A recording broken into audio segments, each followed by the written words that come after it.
এই যে ধোঁয়া হচ্ছে, এই ধূম্র থেকে হচ্ছে আকাশে উঠে যাচ্ছে বিশুদ্ধ ধোঁয়া।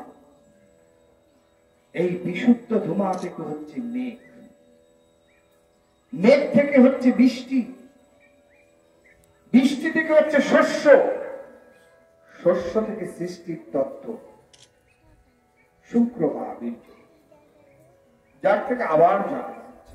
তা আমরা হিন্দু শাস্ত্র বলছেন জল দান, আমরা যে তর্পণ করি বা জলদান করি এটাই বড় তত্ত্ব। এই জল তত্ত্ব থেকে জীব তত্ত্ব সৃষ্টি হচ্ছে, প্রাণ তত্ত্ব শুরু হচ্ছে। আমরা বলি যে জলই জীবন, জলের থেকেই জীবনের উৎপত্তি। তাহলে এখানে আমরা ক্লিয়ার হয়ে গেলাম যে আমাদের মৃত্যু চক্র থেকে আমরা কি করে আবার প্রাণ ফিরে আসছি। প্রাণ বায়ু রূপে আকাশে রয়েছে। যখন আমরা মারা যাই, আকাশস্থ নিরানন্দ বায়ু তিনি বিরাজ করছেন। সেই বায়ুটাই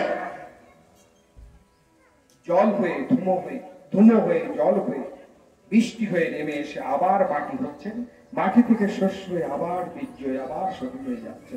এই আবর্তমানে চক্রমান হচ্ছে, এটাই হচ্ছে যজ্ঞের। বোঝা হলো? এটা বোঝানোর জন্য বললাম। আমরা আবার যজ্ঞে ফিরে যাচ্ছি।